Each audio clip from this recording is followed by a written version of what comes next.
Bonjour, je suis Audrey des médiathèques d'Ardennes-Thiérache. Aujourd'hui, je vais vous parler de mon coup de cœur, qui est ce livre de Mathias Malzieu, Une sirène à Paris. Mathias Malzieu est un auteur, mais également un chanteur, le chanteur du groupe Dionysos, qui est un groupe de rock français. Il a un style d'écriture poétique dans un univers unique, avec beaucoup d'imagination, de romantisme. Donc, il a écrit Un vampire en pyjama, qui est une sorte de biographie, d'autobiographie, qu'il aurait romancé avec de l'imagination, avec son univers. Il a également écrit La mécanique du cœur, donc toujours de l'imagination, un univers particulier, son univers poétique, romantique. Dans un premier temps, ce qui m'a attirée, c'est le titre, Une sirène à Paris. Parce que une sirène, c'est un personnage fantastique, j'aime ce qui est fantastique. Et à Paris, c'était intriguant, parce que c'est chez nous, donc une sirène à Paris. Et également l'auteur, on m'avait parlé de l'auteur, que c'était un chanteur également, et un réalisateur, donc ça m'a intriguée de connaître son univers. Et la quatrième de couverture, bien sûr, que je vais vous lire, qui est la définition du surprisier. Vous découvrirez ce que ça veut dire dans le roman.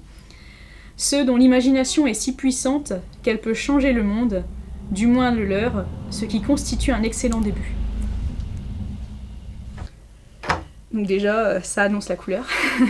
C'est donc ce personnage de Gaspard, il a vécu une tragédie amoureuse, donc c'est quelqu'un qui, on va dire, a le cœur fermé, qui n'est plus ouvert à l'amour, qui n'y croit plus. Bon, il a toujours quand même l'amour de la musique et son chat, donc dans son petit appartement à Paris.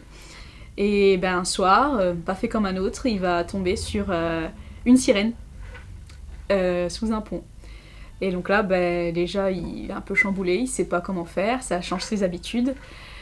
Il va donc, dans un premier temps, faire comme tout le monde ferait, il va l'amener aux urgences, parce qu'elle est blessée, cette sirène.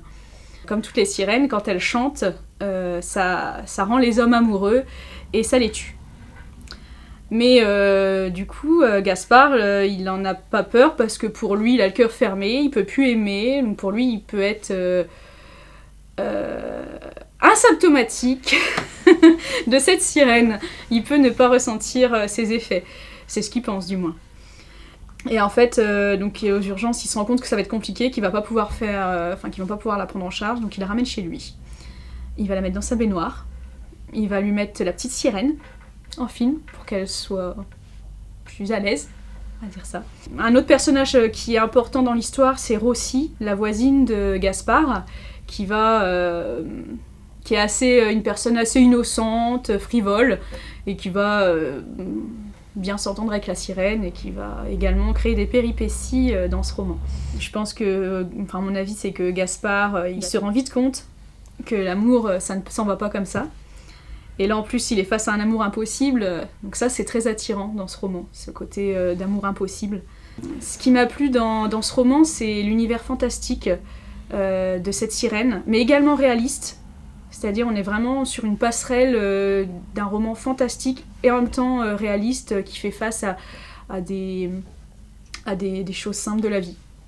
Je vais ajouter également que, donc du coup, qu'il y a, par rapport à ce livre, il y a un film qui vient de sortir en DVD, donc Une sirène à Paris, et il y a également un CD qui s'appelle Surprisier de Dionysos. Si vous avez envie de connaître l'univers de ce roman, de connaître la fin de ce roman, d'Une sirène à Paris, si vous voulez, il est disponible à la médiathèque de Ciné le Petit, donc on vous attend.